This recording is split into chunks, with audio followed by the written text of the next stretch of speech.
The reason and the way we pursue Ihsan is by looking at our role models, which are the Ahlul Bayt alayhim salam. They provide us with the role model of what Ihsan looks like in real life. The Quran provides us with a blueprint. And our job is to do the practice.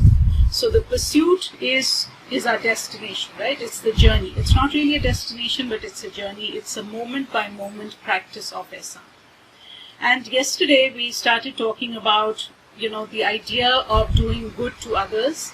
And when we do that, we are first of all doing it for ourselves. And the way the Ahsanul Khaliqeen, the way Allah subhanahu wa ta'ala has created us, it is with Ihsan. It is not only with Ihsan in our own being, but the whole system is created based on Ihsan. And some of the things that we talked about in relationship to that was the idea that when we do good things, when we reach out to other human beings, what happens is that all of us do better. And we talked about how our own body, our physiology reacts to acts of kindness, how our mental, emotional, spiritual well-being, all of it is connected to when we are living and pursuing and acting on the path of Ihsan. One of the things that we talked about, and I think it's worth repeating because I'm not sure if I made the point strongly enough, which is, remember when we talked about how neurochemicals are released in our bodies, and that when we are doing kindness to others, we have the flood of oxytocin in our bodies, and not only does it make us, the doers of good, feel good, it helps us, it actually gives us, when we're reaching out to others, it gives our heart a little tune-up, and that's a whole different subject. But the people who are on the receiving end, they are the ones also, they have a release of oxytocin. It helps us bond to each other. Thirdly, the people who are watching also are having the same emotional response. In other words, they are also feeling good. Tying this back to the creation and tying this back to Ahsanul Khaliqeen, how this relates is that He has created so that we are encouraged to look out for each other. We are encouraged that through acts of kindness, it helps us, when we feel good, it helps us, motivates us to do more, right? And, inshallah, if we have the time, we'll talk about how we have actually, so that's the system of creation. But what have we done with the system of creation, the way we live our modern lives? We keep coming back to this. We live in a cocoon of self-absorption. We are so focused, we are so tunnel vision that we don't look left or right. We are climbing this mountain. Inshallah, we will talk about the mountain in the coming days. But the idea is that we have lost this instinct. This instinct that, when I'm doing good, when I'm reaching out to other people, I actually feel good. They feel good. The people around feel good, and this motivates us to look out for each other, and this is how we not only survive this world, and we thrive. All of us thrive together. Okay, so the take-home point is that our well-being is very tied to each other. We cannot say it's me, my own happiness, that's what I'm focusing on. No. The part of the problem is the reason why there's so much loneliness in this world and so much depression and anxiety, and I'm not trying to minimize it, I'm just giving one perspective. The reason why it is so rampant is because we have lost this idea that your well-being and my well-being are extremely connected. Okay? And we made another very important point that all of this ties to what?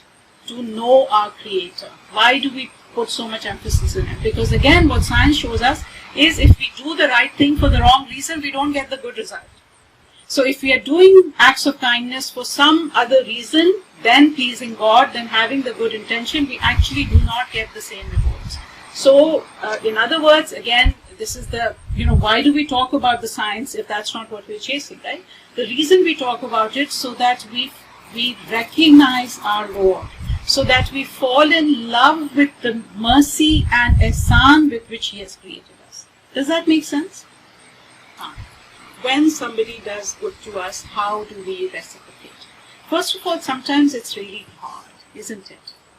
When, we live in a society, I won't say community, but a society which really prioritizes independence.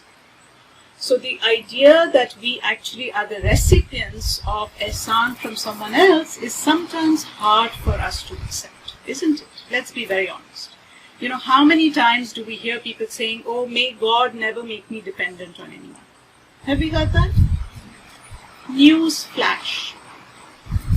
We are all dependent on everyone else. And it is actually denying the fact of creation that we are all dependent on anyone else. So what is our option, right? One is that we keep praying for this, that Allah make me independent, and we will not have a pleasant life, right? Or we receive with grace and kindness. People who do good, they have certain rights over you, okay? So the first right is that you pray for them. That's the very minimum. And, you know, a beautiful practice that we can all adopt is that when we pray, you know, it's hard to remember so many people, right? But we can definitely remember groups of people. So Allah says, you cannot thank me until you have thanked the Rasila that has got you. Yes, Allah is the source of all goodness, 100%. But He does not, you know, nobody's sending food from the sky for us, right? We're not, there's no, I mean, there are angels definitely helping us, but we have people, you know, we have people in front of us who are helping us. And so, obviously, thank them. And spread good mention about them in public. So, what's the summary, right? Recognize it, and again, in the recognition of people's ihsan, we ourselves grow in happiness, grow in expansion. Okay? Appreciate it. So again, appreciate it means let it sink in. You know, lots of research on how the brain and mind works, that if we actually sit with the positive things in our life for between 8 to 12 seconds, 8 to 12 seconds, that's how long it takes for the good feelings to make an impact on our brain and our body. Okay? And obviously express it. Express it in a meaningful way. So, you know, in our homes, you know, one of the things that is really a key to making relationships work, the key, is to recognize what your family is doing for you and to express it to them on a regular basis. So if you take nothing back from today, go home and say thank you. And say thank you repeatedly. Like, it's not a one-off thing. You know, when I'm working with families, like, this is like, this is 101, therapy 101.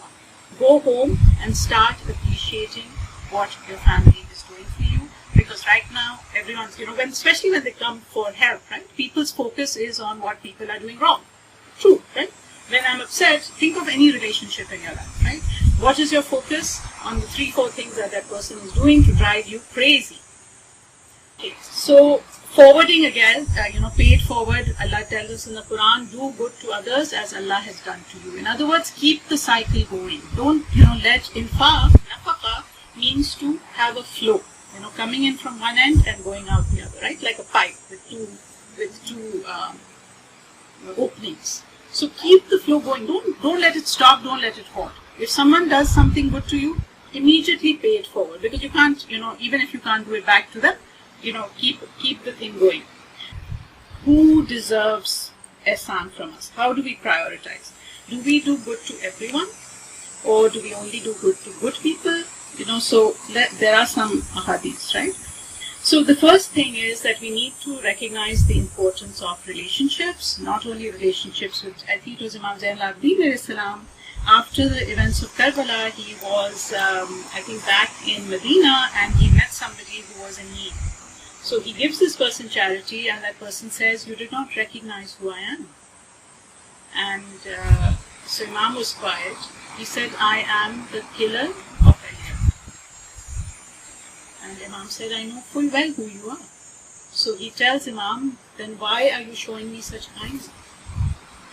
And Imam says, you know, what you did is going to be dealt with in a court of law. Right now, you are a human being in need in front of you.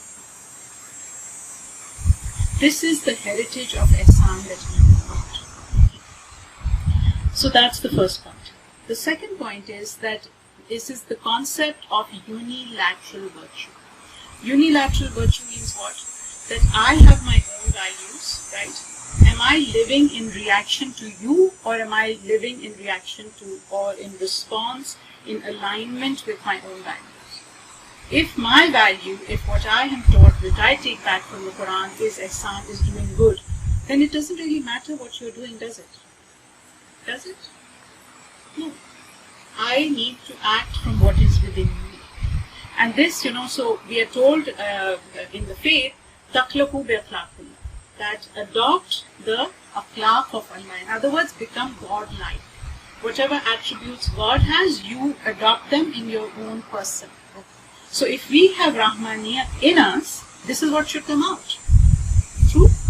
It doesn't matter who's in front of us, if our value is to do good, that comes. Now obviously Allah is also Rahim. Rahim means what? He shows special mercy to those who are special, those who are believers, right? And in terms of how we adopt that in our lives, we need to recognize that yes, we do good to everyone, that we are kind, we have the same set of akhlaq, in the sense that we speak with kindness, we act with kindness, we are careful. So even if our neighbor is non-Muslim, we don't harass them. We don't put things out in our yard which is going to impact their pleasure or their thing of their own thing. We still do that.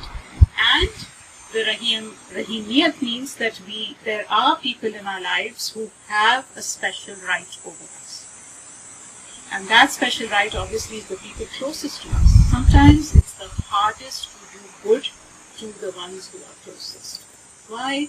Because you've seen them at their worst, right? You have lots of history, you have baggage, with siblings, with parents, with spouses, with children.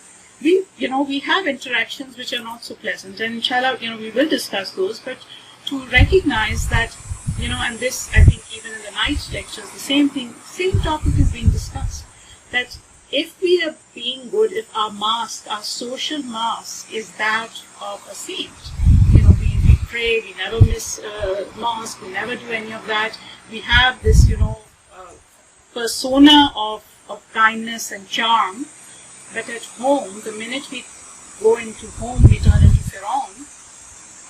That is not Allah's way.